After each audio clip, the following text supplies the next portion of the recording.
Hey everybody, thanks for checking out this week's episode of My First Sketch at myfirstsketch.com. I'm Josh Hyam. As always, you can subscribe to the show on iTunes or on SoundCloud and get it automatically.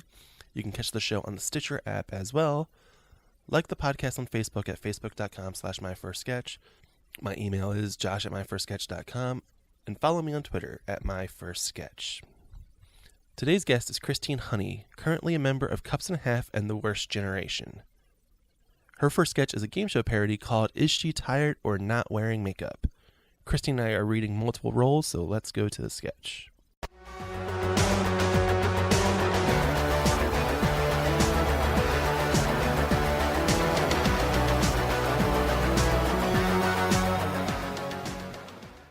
Typical game show atmosphere with bright flashing lights that say the title, Is She Tired or Not Wearing Makeup?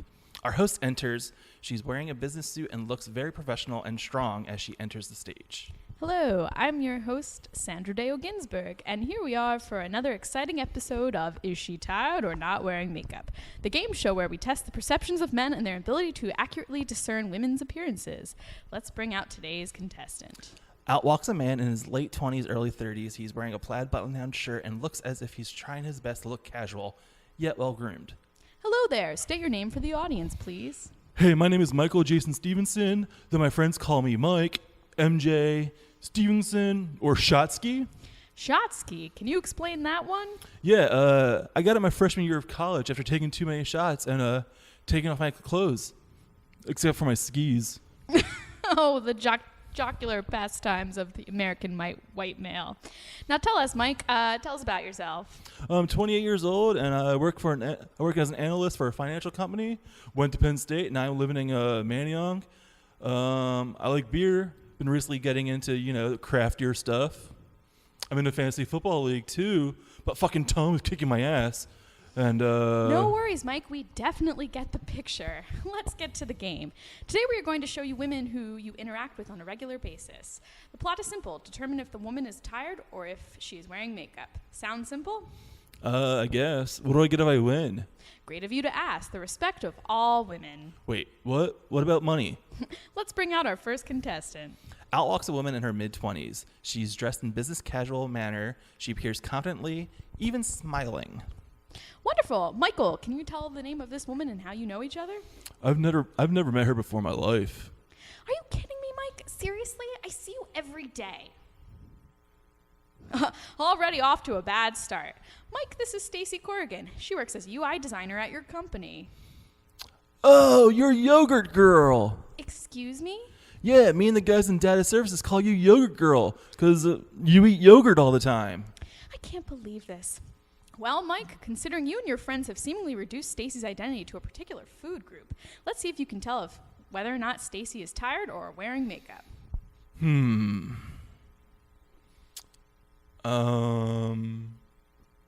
Tired? Oh, I'm sorry, Mike. You are very incorrect. Stacy is clearly simply not wearing makeup, though I suppose your lack of recognition did a number of her enthusiasm for appearing on this show. What a jerk. You are not inaccurate, Stacy. Go ahead and take a seat there on the left. Let's bring out our next contestant. Another woman in her mid to late 20s walks out. She is dressed in a polished, casual manner. She does not appear happy to be here. Hello, Mike. Now, Mike, let's hope you know who this is. Otherwise, you'd prove yourself to be a real piece of shit. Of course. I know who that is. That's my ex-girlfriend, Kate. And tell us more about your relationship. We dated for 3 years in college, and then we broke up. I broke up with him because I caught him texting with another girl. Ouch, not looking too good here, Mike. Can you tell us, is Kate tired or not wearing makeup? Okay, I definitely got this. Kate is clearly not wearing makeup. You are not doing so well here, Mike. Kate is clearly tired. I'm literally wearing lipstick right now. How can you not know the difference? We dated for 3 years. Wow. Not only am I tired, I'm tired of your crap. I think we all are, Kate. Now let's bring out our final female participant. A middle-aged woman walks out. She's dressed in a casual manner and looks fairly neutral about appearing on the show. Mike, tell the audience who this woman is. This is my Aunt Linda. Hey, Mikey, how are you? Aunt Linda, I told you not to call me that anymore. Oh, sorry, Michael. All right, Mike, you've already gotten 2 out of 3 wrong. Let's see if you can get this last one correct. Now let's get the audience to say it together. Is she tired or wearing makeup? Okay, so, like, Linda never looks nice. I don't think she's even had a boyfriend, like, ever. So I'm going to go with not wearing makeup. Oof, Michael, incorrect again. Your Aunt Linda is tired. Mikey, that hurts my feelings, you know. Just because I don't like wearing makeup all the time doesn't mean I've never dated. It's just not a part of my aesthetic preference. Who cares if I haven't had a boyfriend? You know, sometimes people date folks of the same gender. Even if I don't look like I'm wearing any right now, can you blame me? I took a 5 a.m. flight to come here. Sorry, Michael. Looks like you've lost our game. As a loser, you'll have to find the way to gain the respect and trust of women, not only in your life, but all across the world. Well, folks, we are out of time for today. Remember, make sure if you are really sure if you should ask the question, is she tired or just wearing makeup?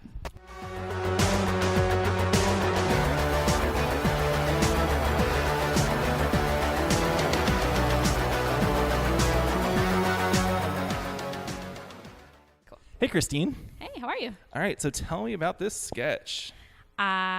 So this sketch, is she tired of wearing makeup? I think comes from any woman who wears makeup at some point has probably been asked that question. Yeah. And I think I just channeled like a lot of like frustration with dealing with like fuckboys into this sketch. So Yeah, because it's like, I mean, the character is very specifically like Manioc, craft beers, fantasy football. That casts a wide net of, I'm not going to say they're all douchebags, but they're likely to be douchebags. Like, yeah, it's for sure a stereotype. And I mean, I hate to stereotype people, but I think everybody's interacted with this kind of douche bro. yeah, this person has definitely been around like Philadelphia and yeah, it's like, went to Penn I'm State. sure every, yeah, Penn State, that was the other one. Or like every city has one, you know. You can perform this in Chicago and just flip a couple of the local references and it still is a person that everyone knows. I actually had like another sketch idea at one point, kind of like doing bro, not like kind of bro stereotypes. I don't know what the premise exactly would be, but the idea that like bros exist in every region. There's just slight quirks, like the San Diego surf bro or the New York City financial district bro. Right. Absolutely. I think that's very true and probably can be done and accurate, I guess. I don't know. Like, so what got you to write this? So it's funny. I was looking at the timeline, like, because I was actually originally a Microsoft Word document. So that shows how much I knew about sketch writing at that point. Well, the formatting is still pretty solid for. Or did you I just like copied and pasted in Celtics. Yeah, Okay. I cheated. Formatted in a Word document, it was actually fine. But I remember feeling very perplexed. Like, how do you even write a sketch so it gets on the format? I think I just wrote it to kind of start. Because this was even before I took a sketch class or was in cups. So, yeah, I think I just was like, I have this idea. Let me try it out. Maybe something will happen with it. Yeah. So when you wrote this, were you planning on doing classes? Were you planning on looking into comedy in Philly? Like, yeah, so I wrote this, I want to say October of 2016, and that would have been the year mark of me doing improv in Philadelphia. Okay, so you had already started doing like improv-y stuff. Okay. Yeah. But all right. Even from the beginning of doing improv, I always kept thinking and saying out loud, like, I think I want to write. Mm-hmm. But good. Yeah. That's the correct answer, by the way, for this podcast is, I did improv for a while, but I really wanted to write. That's right. That's correct. Okay, so tell me about improv. Where do you start? I'm assuming you go through the FIT curriculum. Yeah. So improv 101. Who was your instructor? Tara Demi. 201? Jessica Snow. 3? Steve Klein-Nedler. Did you do 4? Yeah, Greg Mon. And did you do a conservatory? No. Not yet? Okay. No. So what's your introduction to comedy? What made you laugh growing up? That's a great question. You know, as a kid, I was like very much into cartoons. Mm-hmm. So it was a big like Hey Arnold, Rugrats, Ren and Stimpy, Rocko's Modern Life fan. Mm-hmm. And also I think just as a kid, I was always like pretty creative and like writing stupid stories and acting out. And so, and like, I'm the youngest of 3. Mm-hmm. And so I think kind of like a stereotype. The youngest of 4. And Yeah. Being the comedian, because you have to have your voice heard somehow. I think that's very fair. Yeah. So I've always really liked laughing, and my parents also have a really great sense of humor. And kind of another thing about being the youngest of 3, my parents were great. I think they kind of were very tired, so they just weren't very strict about what I could watch. Also, yes. Also true. So we would watch things like Woody Allen's Broadway Danny Rose, like on Thanksgiving. Okay. Probably not age appropriate. I was going to say, I don't think I know that one, but I can't think of many Woody Allen movies that I would show to a child. Yeah. That of a particular age. He plays like a hapless talent agent, and he's dating like a mobster's girlfriend on this side. Like, so she's having an affair with Woody Allen's character, and everybody he like represents is just like a complete talentless hack. Like, I think there's like a ventriloquist, and I think it like takes place during Thanksgiving, maybe. So that's why my parents put it on. I'm not really sure. It's been a few years since I've seen it. So. Okay. We probably don't need to revisit it. Yeah, but I guess also that, like, you know, I wouldn't say I was somebody who was like, as a kid, I was like, oh, I want to do comedy, but I've always liked it and always watched it. And especially in high school, I think I was more when I really like kind of dove into comedy and watching it. Like, what in high school, what would it be for you? A lot. So I think like I would come I never would really stay up for Daily Show and Colbert Report, but I would watch them after school. All right. Yeah. Hold on. Okay, I need to process the idea that Colbert Report was on when you were in high school for a moment. Like, there's a part of me that whenever someone's younger than me, I'm just like, I'm probably not as young as you think, though. I'm 26, so. Okay, that's okay. Yeah. That's all right. Then that's not as bad as I like. Because I remember when Colbert Report like split off. Yeah. So okay. Yeah. Okay, so it's not as bad as I was preparing myself for. I'm 19. I know. So that was kind of like one brand of humor, like the political kind of humor. And then I think just like any teenager, you sometimes are bored on Saturdays, and so like Comedy Central at that point would always show just like old, or not even old, but like a lot of like teen comedies from like 2000s. Yeah, I remember like Van Wilder was on repeat all the time. Van Wilder, Saving Silverman, Super Troopers. So that kind of like really started getting me into comedy. Also, Wet Hot American Summer, like one of my favorite movies ever. And kind of from there also Stella, which obviously was a TV show, but got really into those guys. And then oddly enough, I like just remembered this now. I was also really a big fan of that whole series. Like, I love the 80s, I love the 70s, I love the 90s. Yeah, okay. Yeah. I have an unironic love for those shows too. Like those VH1, like Talking Heads.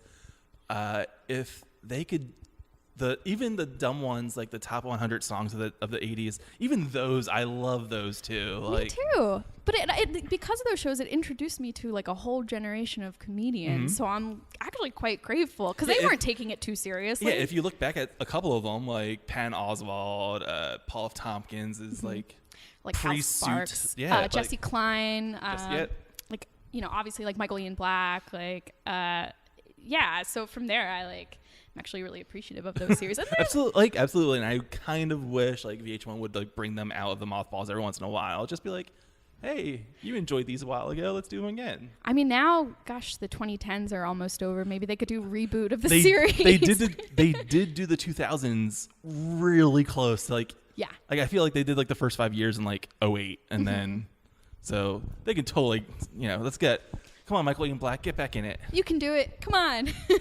He would probably hate himself if he had to do it again. I know. Like, this was when I was green and not. Well, I guess at that point they were sort of established, but they're probably above it now. We have children. But so I would say those were like. Oh yeah, and then besides that, like I loved Thursday nights on NBC because that was like The Office, 30 Rock, Community, like. Yeah, as unpopular as it was in ratings, that was a really quality block that is just, I don't understand why it was so unpopular in the ratings. Like I don't Office went, I think, what, 8 years, 9 years, and it was never like anywhere close to the top rated comedies, but it's like, it's so close to a cult comedy instead of a popular one to me. It's really bizarre to me. I don't understand it. I mean, it's funny. I mean, I was the perfect demographic to be able to watch that because on the Thursday night, I was, like I said, I was in high school, so I wasn't doing anything. I was home. But I can imagine, like, for people maybe in their, like, 20s, 30s, they're doing things. And just the way we watch TV's changed even. Because this was, I graduated high school, like, 9 years ago now, coming this year. Oh, my God. So I think, like, at that point, there wasn't Netflix. So, like, these shows that I think people could get into, it was just, I don't know. I wonder if, because, like, I remember reading that Big Bang Theory wasn't a huge show until it hit TBS. When TBS started airing it, everyone, like, it became a bigger number, like, and I wonder if if Netflix were around and The Office got in, would it have bumped it up even more? Or possibly. I don't know. It also kind of blows my mind that TBS is the reason why Big Bang Theory is so popular. Yeah, like you can see, I mean, it did decently for the first like 4 seasons, but when it goes to TBS, it bumps up. Like there's a clear bump in like the 5th or 6th season, and it's bizarre. Okay, so you had mentioned Stella. Yes. Which is definitely an acquired taste in comedy, just like what How American Summer is. What's your you didn't really mention any other real sketch shows or sketch comedy. I guess I should say, like, I watched SNL, and that's always kind of been like a constant in some other form or fashion.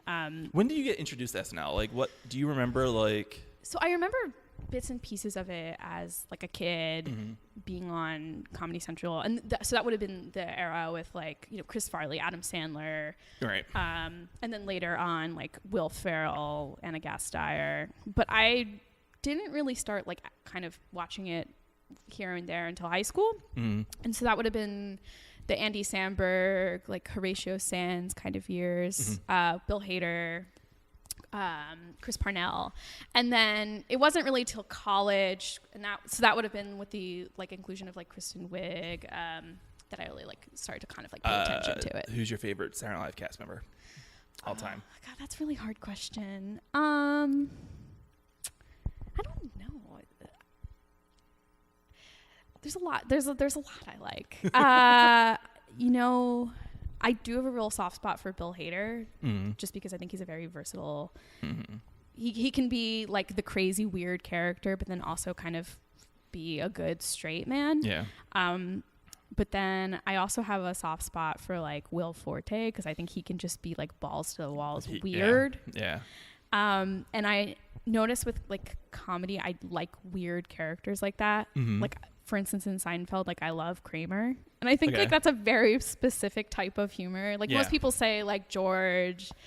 Yeah. Most people say George. Kramer's character almost doesn't fit within the world of Seinfeld to me. Like, he's weird. He's that bizarre and out there compared to the other three. Like, it's bizarre to me that like you have this one crazy person with 3 straight men versus where it's generally crazy one straight person. You know. Yeah. In comedy.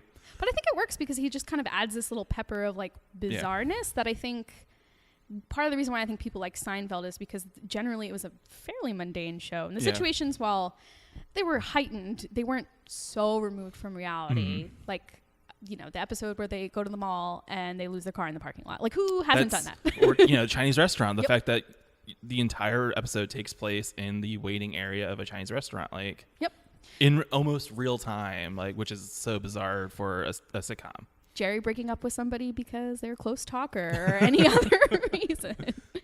But yeah, Will Ferrell. Well, I mean, Will Forte and Bill Hader are definitely, you know, I love, and I've mentioned this many, many times. I think it's like one of his first episodes, but Bill Hader does Al Pacino checks his bank balance, and it's legitimately like one of his first or second episode. He did that. I was like, oh, he's he's perfect. He's going to be on the show for a while. And it's just so funny to me. It's one of my favorite things the last however many years. I loved it. Yeah. And Forte is so bizarre. And Last Man on Earth. Have you watched that? I have seen it. Yeah, it's Last it's Man great. on Earth is one of the best things on right now. I love it. I can't sing those praises enough. Like, I've only seen the first season, and I'm also bad with watching TV. I actually don't watch that much TV, and which people get very like. But I have ADD, so I get very like impatient, and usually my big TV time is actually starting about now because it's colder out, so I don't go out of my house as much. And so usually what I'll do is I'll pick like generally just like we'll pick 2 series and then just binge watch them like the whole winter. binge Last Man on Earth. Do it. Okay. Do it. You can yell at me if you hate it, but you're not going to. You're not going to hate it. It's so bizarre and so awesome. I love it. Nice. Everyone should be binging Last Man on Earth if everything's out there. I think it's on Hulu, but whatever.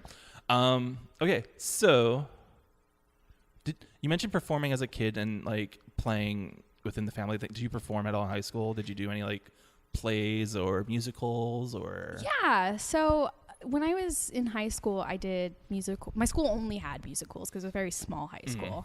And unfortunately, I don't sing that well. So I generally was just like a background character, like in the chorus. And it was fun. And I, had a lot of good memories from that. But it actually like kind of, I don't know, I felt like kind of discouraged from it because yeah, I can imagine being a minor character or if even or nothing, or just being part of the ensemble can be. I think that's one of the reasons why I never did things, and like because I thought like, oh, I'm probably not a good singer. Yeah, I'm not even gonna try. Like, yeah, I immediately dumped on myself. So I have that problem too with like. I've always had that problem, and like even as a kid, like I did write like little stories and like was pretty creative. But I remember like I was in 2nd grade and we were supposed to write a story, and I had included dialogue in my story. The teacher actually yelled at me for that. She was like, "That's too advanced. You're not allowed to write a story with dialogue." And now I look back, I'm how like, is it what? a story then? Like, I don't know what teacher does that. But it like, really like discouraged me. I'm so mad.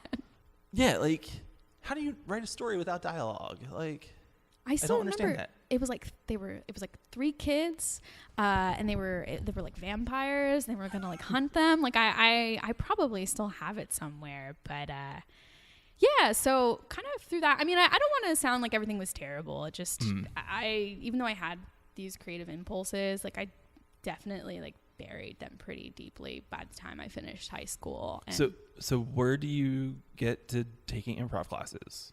So yeah, I should say, so I graduated college and then spent 2 years in my college town. And during the time I was in college, didn't do anything creative. Sure. Really just was focused on school and then partying. But I actually had friends who did sketch comedy at Rutgers, which is where I went. Okay. So like I went and saw, I think, a couple shows of them. So it was like somewhat in my life. And I was at the point like watching comedy all the time, really watching SNL. But yeah, as far as doing improv, I think I like kind of went through that quarter life crisis that happens after college where you're like, all you do, I just reached this point where I was like, all I do is work and then come home, maybe watch TV, read, maybe like exercise. Once in a while I do that. Most of the time I don't. And then like, yeah, on weekends, like maybe party, but it just felt kind of like, I don't know, I just felt empty and hollow. And after living in New Brunswick for 2 years, I moved back home to this area where my parents live. Okay. And I think at that point I maybe read Tina Fey's autobiography, which is, I'm sure like how many white girls are like, I read Tina Fey's biography and that's why I decided to do comedy. But in all seriousness, what kind of stuck with me from that was Tina Fey mentioned like when she was at UVA, she never got cast in any parts. Part of what she liked about improv was that allowed her an outlet to perform without having to like audition and get cast for something. Or I guess you still get cast on right. team, It's but it's different. It's not like, I don't know. So I was like, oh well, okay, this seems like a easy way I can like get my foot in the door with performing. And also I like just really wanted to make friends. Sure. I mean, I had friends from high school still around, but there's a difference between meeting people at the bars and hanging out with people at the bars and hanging out with people doing improv and creative. Yeah, there's a huge difference between that. Exactly. So Yeah, I signed up for Fit 2 years ago in October. Yeah. How did you find out about Fit? I think I just Googled Philadelphia Improv. Okay. And at that point there wasn't good classes, so it was either Fit or Comedy Sports. I think we went with Fit because at the time they were cheaper. Yeah, and I think and Comedy Sports is a very specific thing. Which, if you're into the Comedy Sports motif of that short form versus what Fit's going to teach you, it's just different. I actually do like short form. I liked Whose Line Is It Anyway as a kid. So, and there's a lot of good people I know who do stuff at Comedy Sports, so they do good stuff. Yeah. But yeah, to sign up for a class at Fit, and then kind of, all of a sudden was like, hey, this is cool. And then I almost feel like it rewired my brain in a way to start. I think I've always had a sense of humor. Otherwise, why would I do this? But I started to make more of a conscious effort to think about what could make a situation weird or funny or absurd. Because I was thinking that would be good for A to C in improv. But then I kept thinking about that would make a really funny improv scene. But then I'm like, well, you can't really. That's not how improv works. Yes, exactly.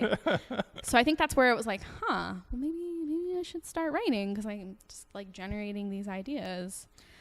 And then unfortunately I didn't start writing as soon as I would have liked because I worked a job that was terrible and was I was working 12-hour days constantly.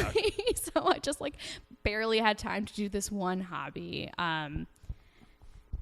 So from 101, from 201, so I had a class with a few people and it was Alyssa Truzowski was in both my 101 and 201. And from there a bunch of us formed Pig Dipper, or the improv team we're on, but right. Okay. I want to say it was around last fall, winter, that it was hey, Alexis Howlands, somebody in my 301, she mentioned wanting to do writing. I know you want to do writing too, Christine. Maybe we should see if we could get some sort of writing group together. Right, because I've talked to Alyssa and Alexis before, and they both mention they posted something on Improveries or Improveries or however you say it, that your secret Facebook group I'm not allowed in. We talk about you all the time. I know. That's every comedy boy listening to this, we talk about you specifically all the time. But that there was a post put out and, a group of people came out and I think, Jolie and Courtney Painter showed up to be supportive, and then Jolie became the director and Cubs and Head became, and I remember trying to keep up with stuff, and Jolie had the new show at Good, the Look, and then it, Cups and a Half, and I was like, I don't know what that is. Who is that? Why aren't people telling me who this is? So, what's the experience been of starting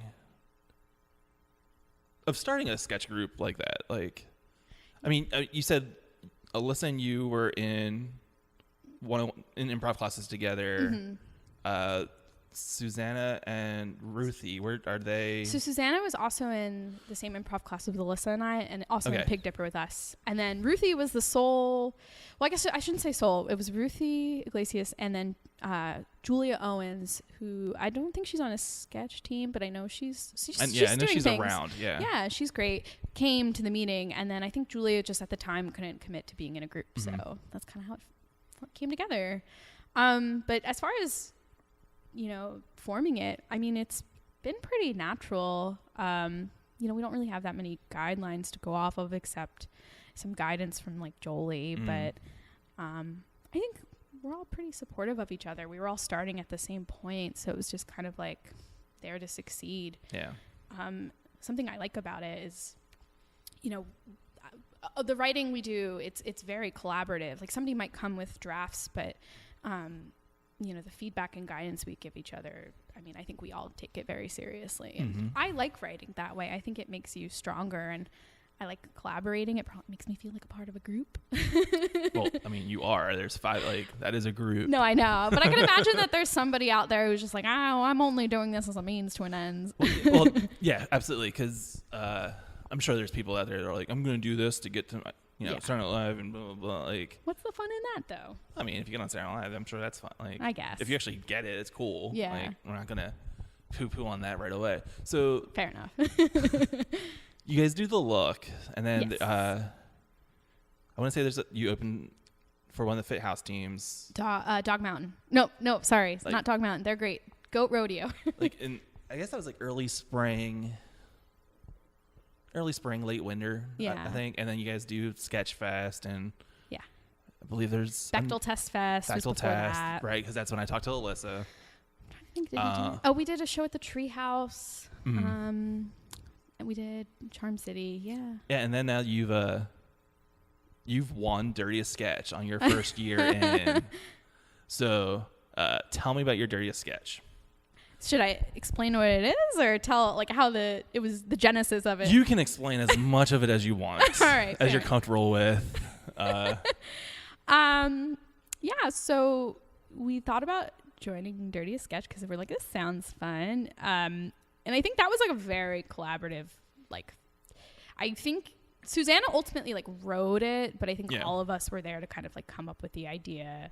The premise is that it's 3 Catholic schoolgirls praying to the Virgin Mary to get their periods because they had sex on prom night. And so I think the original idea was like, well, we want to make fun of the fact that like Catholic schools generally have terrible sex education. So Right.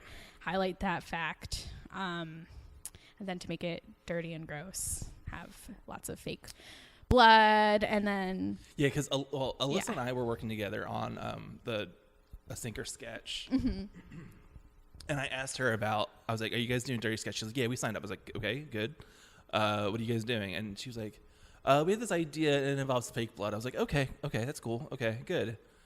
No one told me about the chocolate syrup. Like, and by the way, chocolate syrup is now banned, or hot fudge or whatever it was is now banned from all my shows, all the Dirty Sketch shows. I unfortunately think that might have been my idea. So I'm sorry. Well, it's not the problem that we should have picked up the tarp after we didn't need the tarp anymore. We could have completely just left, Yeah. because everyone just kept walking along it. And Oh no, the poor theater is probably so sticky. we cleaned it up, and that's why it's banned. Yeah, sorry. That's all right. It's kind of crazy everything we've done in this year. And I don't know. I've heard that it kind of waxes and wanes with Philadelphia in terms of like at some points it feels like, oh my God, everybody's doing Sketchverse. Yeah. Like I think when we started it was maybe more of a lull. I think maybe groups were moving away because there's the inevitable exodus to New York, LA, Chicago. And people just get busy with lives and adult stuff. So yeah. So you recently joined the Worst Generation. Yes. How were you one of the? Because I know they were looking for writers. Did you submit a packet? Yeah, I did. It's did that new packet submission audition? Yeah, process. the first round that they were looking for packets, which I think was the same time Fezziwig was, I didn't apply because that was when I was still working my terrible job. They would have been with the Decoy. Oh, it was Decoy. Sorry. Yeah, I didn't apply that round, and I didn't apply around for Fezziwig's round either because like I said, I was working this terrible job. But then this last round of Worst Generation accepting packets, I was like, yes, finally, like I can actually apply to this. I've written enough material, and not just like old cup sketch, like new stuff. So yeah, put together a packet, applied, and got in. Has Cups and Half done any video work yet? Like, we haven't. We've talked about it. It's just the logistics of it is difficult. So how is it writing for specifically a video? For video material versus being live? Like, I like it a lot. It actually, I think, works very well for me because it helps kind of create like an easy divide between, all right, what sketch do I think would be a good Worst Gen sketch versus Cup sketch? Sure. Okay. That way, like, I equally love the sketches I pitch to both, but there are just certain things where it's just easier to do on stage versus digital and vice versa. And I think something that's kind of nice is that with Worst Gen, my style and sense of humor, I think, meshes well with the team. I think I can say that. Okay. Lots of darkness and death jokes. And I think Cups is pretty similar, just usually with like a feminist bent. But I was about to say, there's the one Cup show I saw was really just down with a lot of the material. There was a lot of like death, and I think there was the funeral sketch, and I think there's another one too. The funeral haunted house auditions, or right? Is there was that. There was The Rock, which is the bunker one. Yeah, there's a teen funeral. There was a bit of darkness to everything so far. I think it's not everything, but enough of it. Well, I think it's going to keep continuing on, not just from me. Okay, so you're joining a group that has been a thing before, versus creating a group together with another group of people. How is it joining an already established group? I guess I am fortunate that I did know most of the people, like half the people on Worst Generation, because I've known Courtney from, she was my 201 class buddy in improv, and then came to that meeting for Cups. And then Rob Aliciani is my improv coach for Pick Dipper. Okay. And then I think I just met John randomly here and there. Yeah, just around. And then I think, to their testament, Max Sittenfield, Casey Hogan, Evan Don, they're super great and wonderful. I haven't really met Jessica Smith. She's in Boston. If you're listening to this, Jess, I didn't forget you. So yeah, and I think the spirit of collaboration exists in all writers' rooms, or maybe not all, but at least with Worst Generation, it's there as well. I will admit I was very nervous the first pitch meeting, because I always am doubting myself, and I'm just like, what if my pitches are terrible and they're going to be like, we regret accepting As I say, they're going to fire you immediately, and but then the one joke I pitched got a laugh, and I was like, all right, I think I'm okay. Phew, all right, this fits. Do you have a preference of doing it live or doing video? It's different. I like both. I really just like writing, and I think both allow you to do different things for the audience. I like the idea of shocking an audience and giving them something that they don't expect. And with stage and digital, you can achieve that in different ways. So I like performing, and there's a certain thrill to it that you don't get obviously doing digital, but obviously doing something like digital, you can get such a fun and clean product, and use camera tricks to achieve things that you can't on stage. So I wouldn't say I have a preference. I like both. Okay. Yeah. That's fine. I'm sorry. Cop out. That's whatever. I hate both teams. I really just want to do stand up. No, I'm kidding. I mean, you could go ahead. No, I don't think I want to do stand up. I've thought about it, because sometimes I have jokes that I think could work in that format, but then I'm just like, I don't know. Or just give them to someone else. Yeah, here, I wrote this joke for you. Yeah. I mean, it might work. Yes. So is there something that you've learned from comedy so far? I mean, you've been doing improv for a couple of years. You've done sketch for about a year or so. And you guys and Cups and a Half have packed in a lot in that year, for the most part.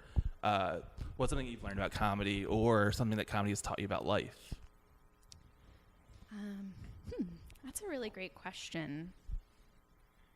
I mean, I think doing comedy is kind of, to some extent, and this sounds like grandiose, but it's sort of given a purpose. I think the idea of being creative felt very far away to me for a very long time.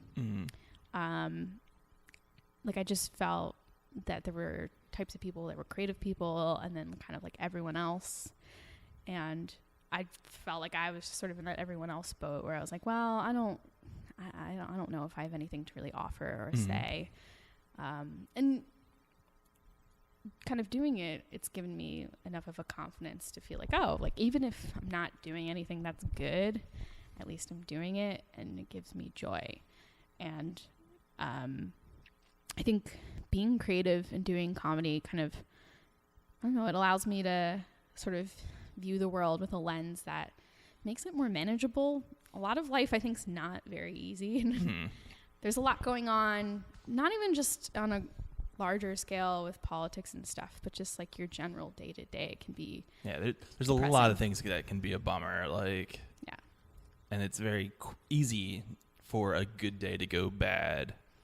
And I kind of think that it's much harder for a bad day to get good. There's bad news is much more pervasive and much more powerful to pound you down and but something funny, something like it. There's a difficulty in cheering someone up. Like I feel almost. But kind of jumping off that. But it's also like significantly more rewarding and satisfying than bumming someone. Like that's a weird way of saying it. That's all going to get cut out.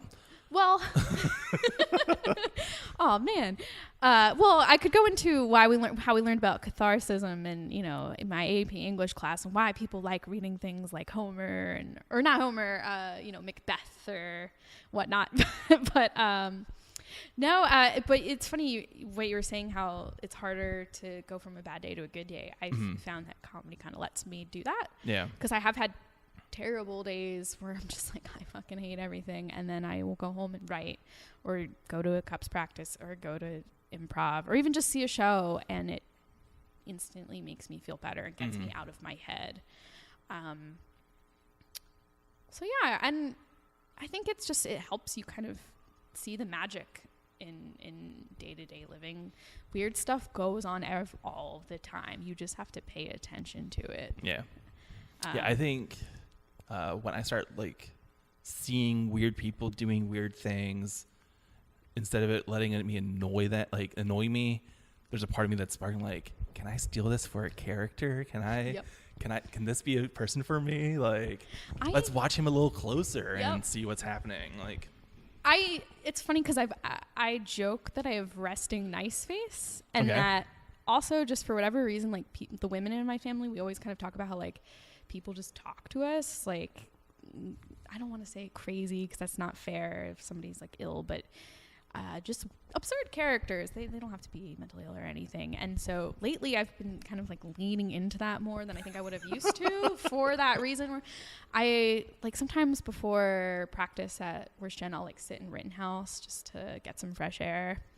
And like one time I was there, some man just starts talking to me about I feel terrible. It's some sort of form of martial arts he does, not like a common one. Okay. But he was describing to me why it was more effective than karate, and it was. How does this person like? He just comes up to you and starts like telling you about his martial arts. He was sitting. We were each sitting on different benches, and he was on, parallel to me. Okay. And I don't know. He just kind of looked over and was like, probably asked me. This person needs to know about my martial arts. Yep.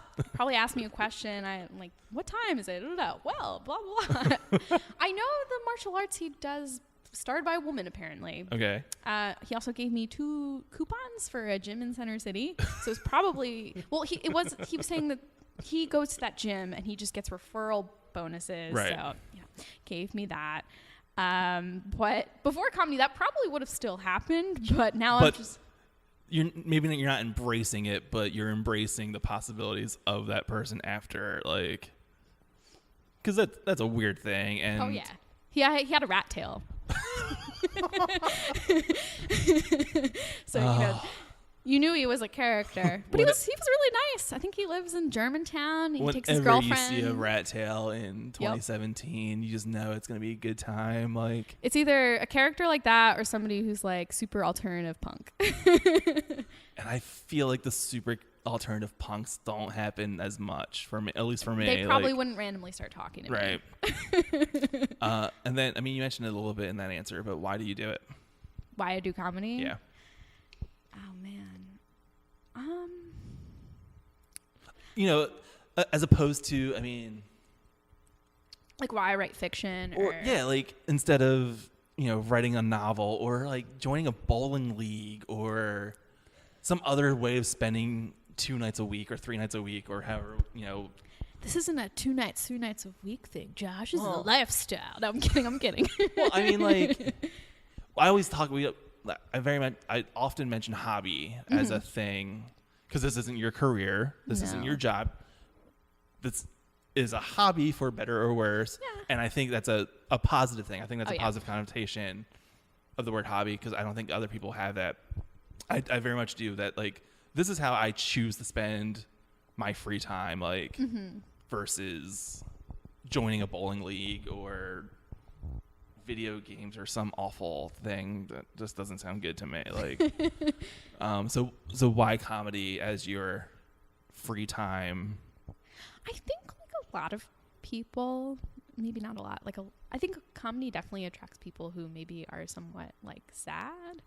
And I think no matter what, I'm always going to be just a little sad. It's probably not like in a bad way. It's just, which I would never really pick out with the resting nice face. Like, I know, but it's kind of that saying, like the people that are most cheerful on the exterior maybe aren't as much on the inside. And don't worry, no one needs to call a therapist or anything. It's more, I think it's just that feeling of like, why am I on this planet? Why am I here? Like, I can't help but think about those things all the time. And, you know, like I used to think, especially when I was in high school, I'm like, what's wrong with me? Like, why can't I just like enjoy this like everybody else? Like, why do I have to be the one that's just like super cynical or questioning everything? And I think comedy kind of allows me to, one, have an outlet for those thoughts and feelings, and then two, actually do something that gives me enjoyment. And makes me feel like, well, at least I'm putting something out there in the world and I'm not just eat, sleep, repeating. Yeah. So, hopefully that wasn't too real of an answer. No, Everyone's like, all right, where's her therapist? It's what I want. It's why I asked. Like, because, you know, you have people that are like, oh, starting alive, like, I want to be rich. And like, that's not as good as, like, you know, putting joy into the world or trying to figure out, you know, existence and all that stuff. That's all perfectly good. And because it's funny, like, I love comedy and I've always watched it, liked it. And, you know, it's funny, like, I'm going to listen to this later on and be like, oh, I forgot to mention all the other comedic things I liked in high school. But at the end of the day, that actually wasn't what pushed me into it. You know, because I think not everyone watches TV. Most people watch TV and most people watch comedic things. And I really don't trust the people that don't, like, because I know a couple of people that are like, oh, why watch comedy? I'm like, no, I don't want anything to do with you. Like, oh. I know. Those are the same people who, like, I don't know, they can't just like read a fiction book. Like, they have to read, like, or if they are, it's like, you know, I'm trying to, like, Anna Karenina, like, they can't. And I'm like, all right, come on, you're on the beach. Are you really gonna read, you know, Don DeLillo or David Foster Wallace? Yeah. Like, just enjoy yourself. Yeah. Because I remember I had to read a lot for AP English, but I think they were good. And then at one point we read Lord of the Rings, or no, it was The Hobbit. So that was like enjoyable. Sure. And then maybe Catcher in the Rye, which I was like, yeah, I'm also angsty. I love you, Holden Caulfield. Yeah. I read Catcher in the Rye in high school. And then I had this great idea of reading it again in my 20s. And I was just like, this guy's a dork. Like, oh, this guy's awful. I would imagine if I read it again, I would feel the same way. Like, get over yourself. Like, I don't think I got into like 40 pages of it. And I'm just like, no, this guy's a total toolbox. Like, I'm done with you, Holden. Like, well, because, you know, when you're a teenager, I don't know, it's like the first time you're conscious. Or, I don't know what it is that it. Yeah. But it's where you start forming opinions and like thinking of yourself as like a part of this world.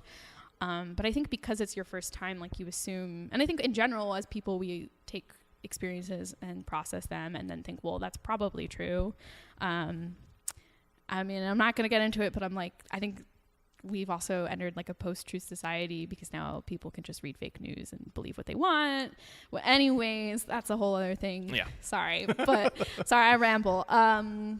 We can talk about post-truth, like, or the Colbert truthiness, like, which is really even more like almost like prophetic now that we think about it. Like, but I think so when you're in high school, like, you just assume, oh, everything's going to be like this for the rest of my life. And in a way, because I was I was not happy in high school. I didn't have like a ton of friends.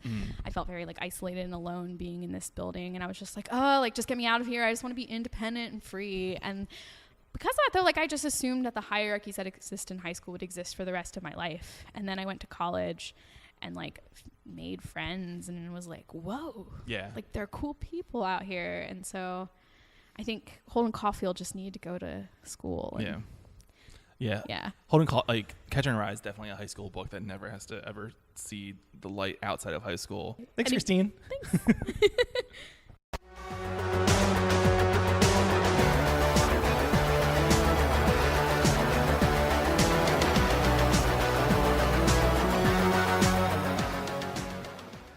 Christine can be seen next as Cups and a Half presents The Man, the Myth, the Legend at Good Comedy on Sunday, December 17th at 8:30 p.m. Head to Good Comedy for more information. You can also check out videos from the Fit Video House team, The Worst Generation, on YouTube and Facebook. Just search for The Worst Gen. My First Sketch is a Philly Sketchfest production. You can find out more information at phillysketchfest.com or on Twitter at PHLSketchfest.